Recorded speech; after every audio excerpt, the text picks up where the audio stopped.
L'été 2015 est le deuxième mois le plus chaud depuis 2003. Une information qui concerne l'intégralité de la France, mais à plus petite échelle dans les Yvelines et même à Saint-Quentin en Yvelines.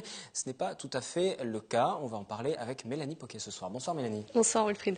Alors oui, c'est pas le deuxième le plus chaud, mais tout de même, l'été 2015 se classe à la 5e position, derrière ceux de 2003, bien sûr, de 1976, de 2006 et de 1983. Cette 5e position s'explique par des baisses de température significatives, surtout pour le mois d'août. Je me suis rendue à Météo France, qui est située à Trappes, pour rencontrer Frédéric Misrahi, prévisionniste. Ça signifie qu'on a eu un écart légèrement supérieur à 1 degré au-dessus de la normale sur tout l'été, sur 3 mois, donc de juin à août. Voilà, ce qui est quand même assez important, même si en 2003 on avait eu 3 degrés. Donc pour vous dire, on est quand même loin de 2003 malgré tout. On est 2 degrés en dessous de 2003. Sur Saint-Quentin-en-Yvelines, on a tout de même atteint 37,6 degrés le 1er juillet. C'est ce que vous pouvez voir sur le graphique. Cette température a seulement 1/10 du record de 1947. L'agglomération a aussi connu 2 épisodes caniculaires au début du mois de juillet.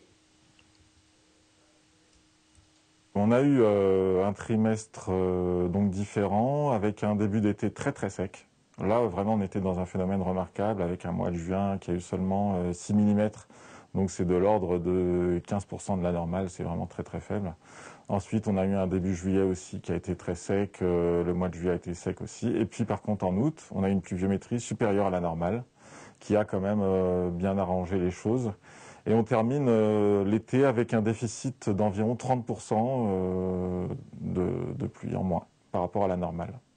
Alors c'est bien, il a fait chaud, tant mieux quand on est vacancier. Peut-être, malheureusement, c'est un peu plus compliqué pour les exploitants agricoles. Et il y en a sur Saint-Quentin-en-Yvelines. Tout à fait, les 30% de pluie en moins, certains l'ont bien ressenti. C'est le cas des jardins de Cocagne à Manille-les-Hameaux. Pour eux, c'était le premier été très chaud. Les 24 jardiniers ont dû travailler et d'habitude, ils sont 18. Les cultures ont bien sûr souffert. Leur bassin d'eau était quasiment vide dès le mois de mai. Ils ont dû utiliser de l'eau de ville. On écoute Tanguy Kouakou, le chef des cultures du jardin.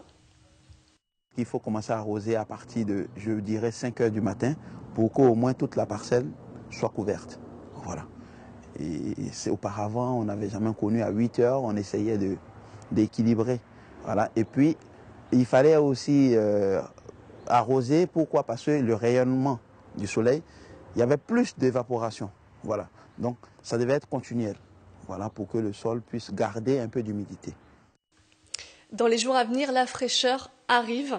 Toutes les bonnes choses ont une fin. Voilà. Hier déjà, il y avait un écart entre 5 à 10 degrés par rapport à lundi. L'automne arrive à grands pas. L'automne va arriver, c'est la fin de l'été malheureusement. Merci Mélanie, on vous retrouvera toutes les semaines, ainsi que l'ensemble des journalistes de la rédaction qui vont se succéder sur le plateau dorénavant pour venir analyser certains faits d'actualité, par les cultures, par les sports également. Merci Mélanie.